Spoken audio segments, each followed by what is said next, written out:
민수기 13장 21절로부터 33절까지 말씀 중심으로 엇갈린 결론 이런 제목으로 하나님 말씀을 함께 상고하겠습니다.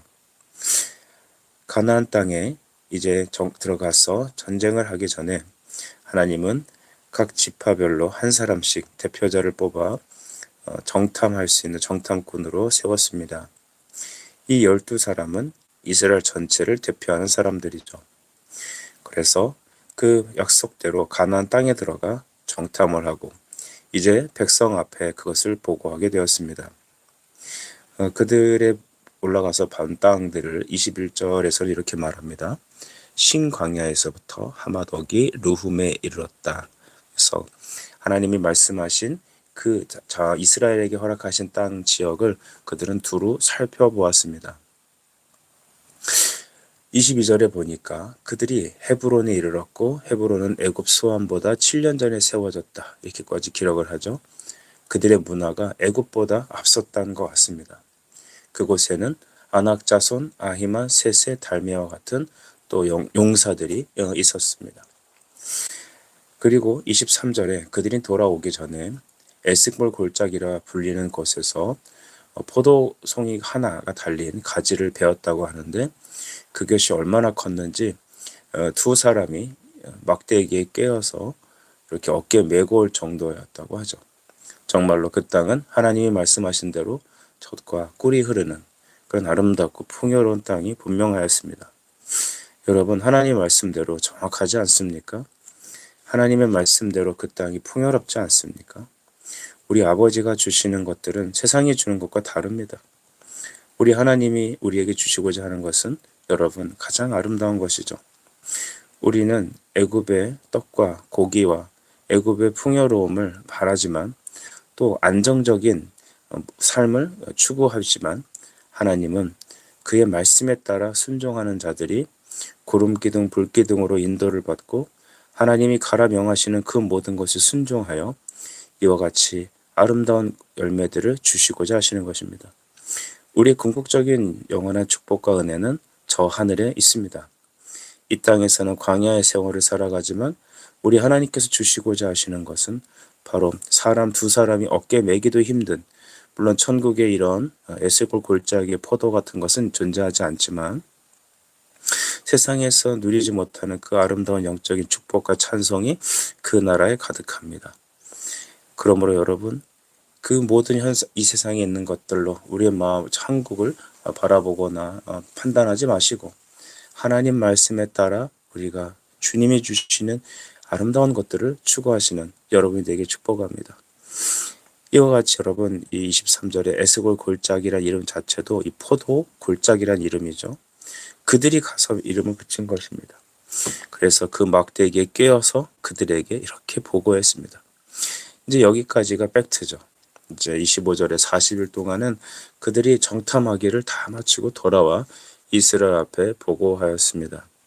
그리고 그들은 그 땅의 과일을 보이고 27절에 모세에게 말했습니다. 정말 당신이 우리에게 보낸 땅에 가보니까 이와 같이 젖과 꿀이 흐르는 곳이었습니다. 그리고 보십시오. 이곳이 그곳에서 갖고 온 과일입니다. 이 과일을 여러분 놀라지 마십시오. 본격적인 추수 때 거둔 게 아니라 포도가 처음 맺힐 때 그때 열렸던 과일이라고 합니다.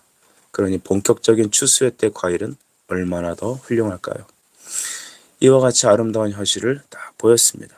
근데 문제는 28절부터 거론됩니다. 우리 28절 같이 한번 읽어보시죠. 28절입니다. 시작. 그러나 그 땅 거주민은 강하고 성읍은 견고하고 심이 클 뿐 아니라 거기서 아낙 자손을 보았으며 라고 했습니다. 그러나 라고 시작하죠. 그러나 하나님의 축복이 하나님의 말씀은 그러하지만 그러나 이 그러나가 항상 우리에게 문제가 됩니다.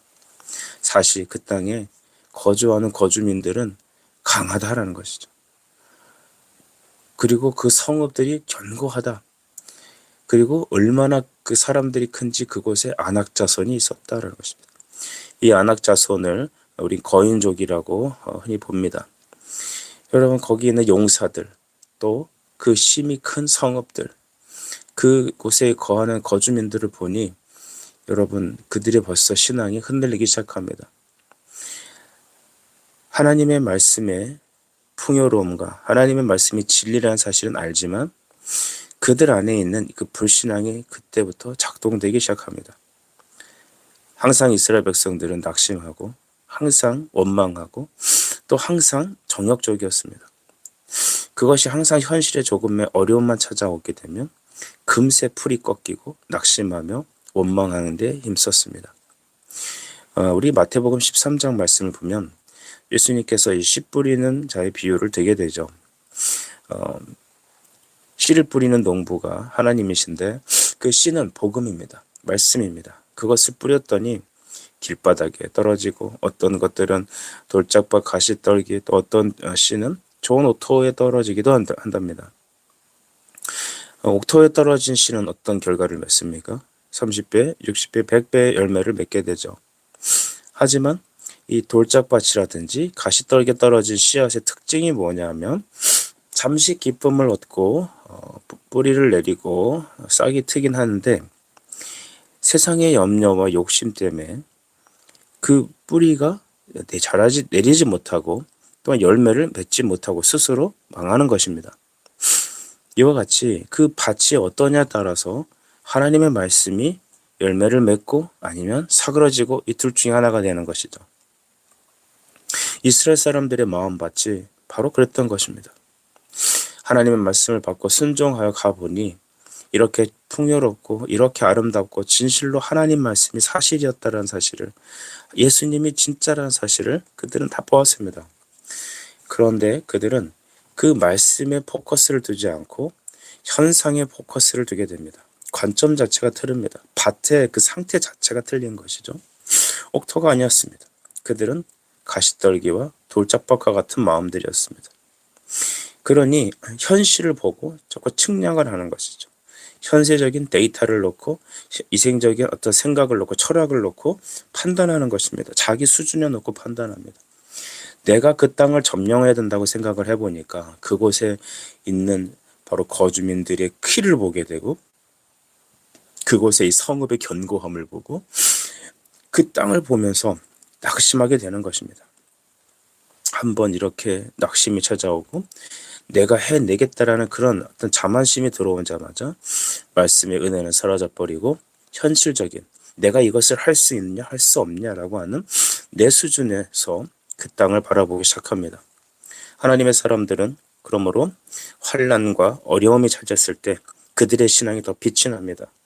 다만 이 돌짝밭과 같은 가시떨기 같은 마음을 가진 사람들은 환난과 두려움은 현실의 벽을 만나게 되어 오히려 더 큰 원망과 낙심과 그 다음에 불신앙의 쓴뿌리들이 드러나게 되는 것이죠. 이때 하나님께서는 그 말씀에 받은 자 중에 갈렙 같은 이들을 사용하십니다.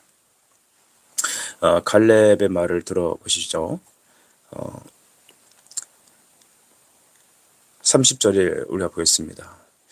갈렙이 모세 앞에서 백성을 조용하게 하고 이르되 우리가 곧 올라가서 그 땅을 취하자 능히 이기리라 하나. 아멘. 여러분 그 12 정탐꾼 중에 한 명이었던 이 갈렙은 유다 지파입니다. 모세 앞에서 백성을 조용하게 합니다. 이 불신앙들이 솟아오르는 것들을 초장에 다 싹을 잘라버리는 것이죠. 조용히 해라. 내 말을 들어라. 그리고 이렇게 얘기하죠. 우리가 곧 올라가서 그 땅을 취하자.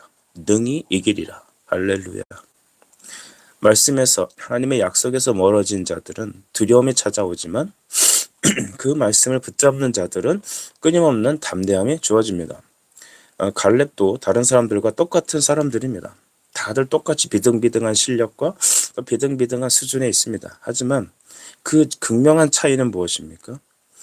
어떤 사람들은 그 풍요가 아닌 하나님이 주신 그 말씀의 사실을 주목하지 않고 그들의 그 거기 있는 성읍과 그 견고한 사람들과 또 아낙자손의 큰 키를 보면서 주눅 들어버리고 하나님의 약속을 잊어버리게 되죠. 두려움이 몰려오죠. 반대로 갈렙과 같은 사람은 비록 현실의 벽은 높고 우리가 차지해야 될 그 땅의 사람들에 대해서는 우리가 사실적으로 데이터적으로는 이러이러할지라도 그는 현실적인 데이터에 눈을 가는 것이 아니라 약속하신 말씀만 주목하는 것입니다.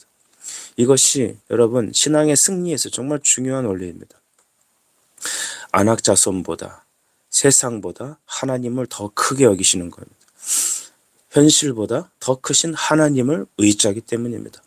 내 주 예수께서 그 안악자손을 다 무찌를 것이기 때문에 내 실력으로 나가 싸우는 게 아니라 나의 어떤 노력과 지식으로 이 모든 일을 해내려는 것이 아니라, 즉 내 인생을 살아내려는 게 아니라 하나님의 말씀으로 순종하여 나가기 위한 것입니다. 여러분, 이 두 그룹의 차이가 극명하게 다릅니다. 우리가 후에도 알지만 이 불신앙을 말했던 이 지파들은 여러분 다 하나님을 대적하게 되죠. 그러나 여러분 이 가나안 땅에 들어가는 두 사람은 바로 여호수아와 갈렙밖에 없었습니다. 우리는 무엇을 쫓아야 하겠습니까? 우리가 하나님 말씀에 아멘할 수 있는 이 실력은 어디 있습니까? 나의 결단에 있습니까? 그렇지 않습니다. 갈렙이 갈렙될 수 있었던 것들은 그의 마음밭을 하나님께서 성령으로 옥토로 바꿔주셨기 때문입니다. 새 영을 받았고 새 마음을 얻었기 때문이죠. 이 아침에 여러분이 새 마음과 새 영으로 변화되길 축복합니다. 하나님 내 마음의 밭을 기경해 주시옵소서. 그러므로 이 하나님 말씀으로 내 마음이 바뀌어지는 것, 이것을 내적인 감화라고 말하죠. 하나님의 선물 때문입니다. 하나님의 약속의 말씀을 의지하기에 여러분 그 마음밭이 하나님의 옥토로 변해져 있기 때문에 그 말씀이 열매를 맺어 30배, 60배, 100배 순종으로 나아갈 수 있게 됩니다. 갈렙의 눈에는 안악 자손 따위는 문제가 되지 않습니다. 여리고 따위는 그건 껌이죠. 요단을 건너야 된다? 하나님이 갈라주실 겁니다. 왜냐고요? 홍해도 갈라셨기 때문에. 여러분, 우리는 인생의 두 가지 강을 건너야 됩니다. 첫 번째는 예수 피로 홍해를 건너야 합니다. 두 번째, 순종으로 우린 다시 요단을 건너야 합니다. 이 문제가 해결되지 않는다면 여러분 우리는 결코 열 지파의 불신앙에서 벗어날 수 없습니다. 여러분, 왜 우리가 날마다 큐티가 중요합니까? 제가 갑자기 큐티로 좀 넘어왔습니다. 큐티라는 것은 매일매일 하나님의 은혜의 말씀을 받는 바로 이스라엘의 모습과 같습니다. 그들이 매일 만나를 먹었죠. 그들이 아침이 되면 이슬과 같이 지면에 이렇게 이 말씀이 만나가 임했습니다. 그 말씀을 매일 먹으면서 그들은 40년의 광야 생활을 보냈습니다. 인생의 광야를 보내면서 여러분 우리에게 정말 필요한 것은 뭐냐면 매일매일 주의 얼굴을 뵙는 것입니다. 제가 우리 학생들이나 또한 성도들을 이렇게 보면은 물론 여러분을 의미하는 건 아닙니다. 말씀을 의지하지 않고 일주일에 한 번 주일날 나와서 예배를 드리는 것이 나의 신앙의 전부라고 생각하는 사람들이 정말 많습니다. 나머지 인생의 모든 현실적인 문제, 내가 건너가야 될 그 가나안의 전투 앞에서는 속수무책으로 당합니다. 불신앙을 갖고 있습니다. 아, 얘가 이기겠나? 현실을 보니 땅도 좋고 목사님 말씀도 좋고 그런데 문제는 이 가나안에 있는 안악 자손 때문에 그 견고한 성읍을 내가 어떻게 이기겠나? 그러니까 세상 방법을 찾게 되는 거죠. 날마다 두려움이 몰려옵니다. 날마다 스트레스가 강림합니다.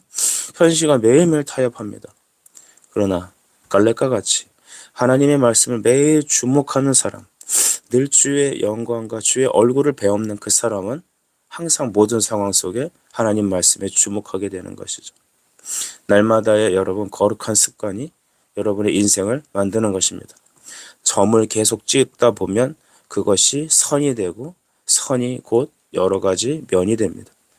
매일매일의 말씀의 점을 찍으시는 여러분 되길 축복해요. 매일매일 기도에 무릎을 꿇는 점을 찍길 축복합니다.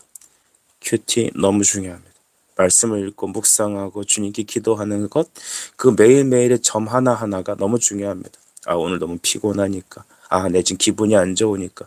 여러분 그 한 번의 타협과 여러분 내려놓음이 안악자손을 만난 여러분이 이스라엘의 불신앙과 같이 현실적인 두려움에 사로잡힌다는 사실을 꼭 명심하시기 바랍니다. 매일매일의 점을 찍는 것, 매일매일의 주의 얼굴을 뵙는 것, 이것이 바로 갈렙과 같은 믿음의 원칙입니다. 갈렙의 말을 다시 한번 주목하십시오.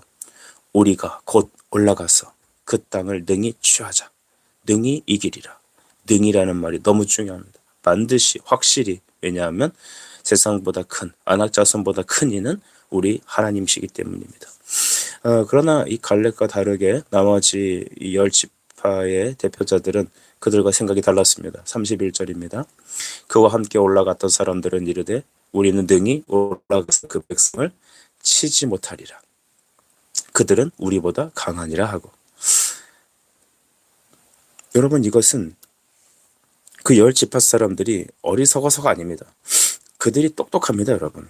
아마 여러분 그들은 하기도 좋았을 것이고 이 피지컬이나 모든 어떤 지식이 다른 사람들보다 탁월했을 겁니다. 그러니까 지파의 대표로 뽑혔겠죠.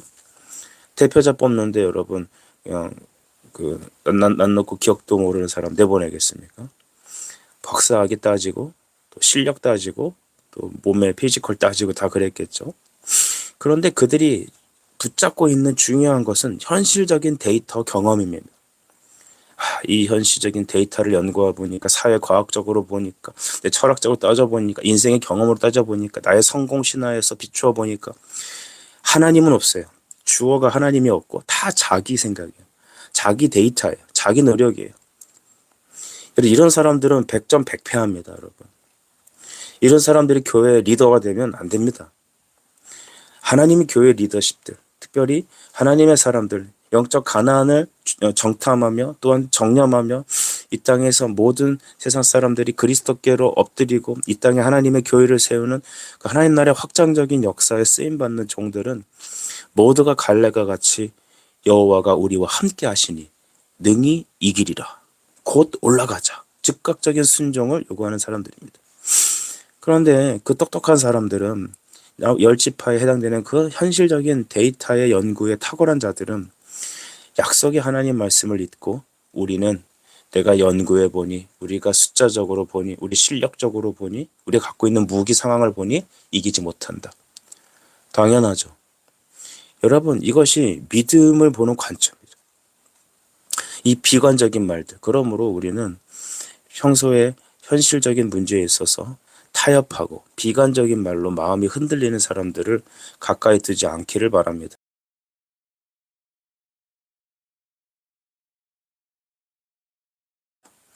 다 손절해라 그런 의미는 아닌데, 여러분 우리가 멍에를 같이 메고 가야 될 사람들은 비관적인 자들이 아닙니다. 하나님 말씀에 아멘하는 사람들입니다. 그들은 하나님의 말씀에 대한 긍정이 있습니다. 가나안의 땅을 악평하는 자들, 하나님의 말씀을 여러분 버리는 자들입니다. 오히려 세상적인 그런 현실적인 문제에 깊게 매몰되면 여러분 이 비판적인 말에 귀를 기울이게 되는 것입니다. 여러분 이 양쪽에 얼마나 이 두 진영이 여러분 불이 붙어 논쟁이 있었겠습니까? 그런데 문제는 12지파 중에 대다수 10지파는 비관적인 부분이었다는 것이죠. 비관적인 레포트를 제출했습니다. 그냥 믿음으로 순종하는 그룹은 2명밖에 없었습니다. 오늘날의 현실을 보게 되면 교회가 사뭇 이런 모습이 많은 것 같아요. 현실적인 문제에 또한 세상과 타협하는 문제에 서 있는 교회들이 많은 것 같아요.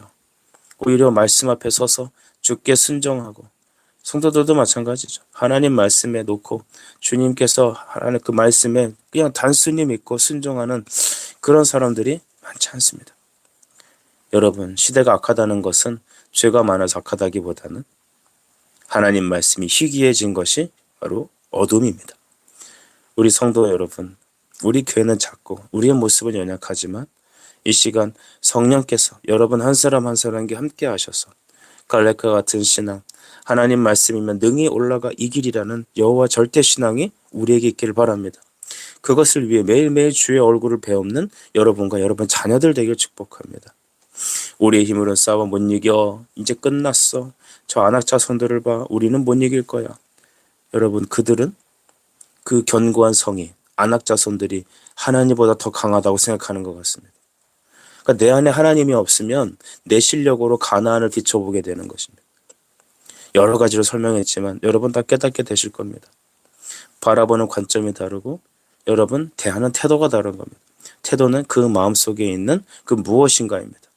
우리 안에 주님의 말씀이 정말로 왕성하게 있다면 하나님의 주신 믿음으로 우리가 무장해 있다면 우리는 보는 모든 세상의 관점이 믿음이라는 관점을 가지고 보게 됩니다. 여호와가 이기겠구나.